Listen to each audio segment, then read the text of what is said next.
On va revenir sur la question de la femme, à laquelle récemment j'ai déjà consacré 2 émissions, ça en fera une troisième,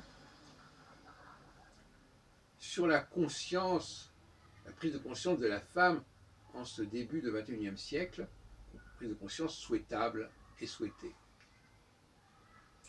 Et il y a un terme qui m'est venu pendant la nuit, puisque finalement souvent c'est le matin que j'ai des illuminations, si on peut dire, c'est le terme double.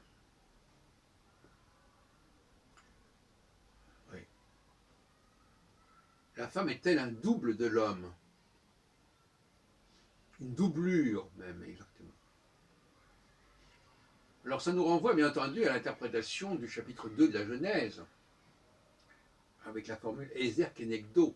Qu'est-ce que c'est que cette femme, cette Isha, issue du Ish, création du Ish, et non pas création du Elohim, qui qu'on appelle Ezer Kenegdo.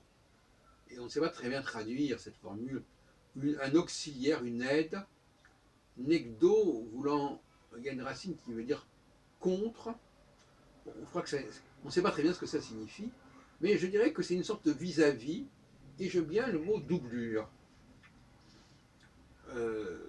Dans bien des cas, la femme est une doublure de l'homme, c'est-à-dire qu'elle le prolonge, elle le remplace, elle se substitue à lui, et elle, elle joue son rôle. Vous savez qu'on emploie aussi le mot doublure dans les films, des séances, des scènes de cascade, des scènes dangereuses où le comédien est remplacé par une doublure, ou par exemple s'il faut jouer un instrument que le comédien ne connaît pas, on remplace par une doublure, ou même pour des danses. Voilà. Donc les doublures jouent un rôle important. Euh, cette doublure, il y a aussi dans les spectacles, au théâtre, à l'opéra, on a des doublures, on a des substituts, des remplaçants. Et il faudrait réfléchir sur toute cette dimension de la doublure, du doublage. On parle aussi du doublage d'un film, un film américain, un film par exemple qui passe à la télévision, ne sont pas présentés généralement en version originale, ils sont doublés.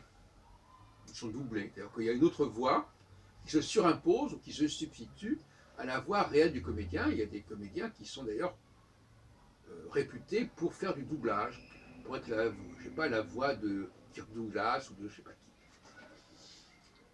Ils font carrière comme ça, comme étant le double de celui-ci dans tel et tel pays. On dit aussi doubler une voiture quand on veut la dépasser.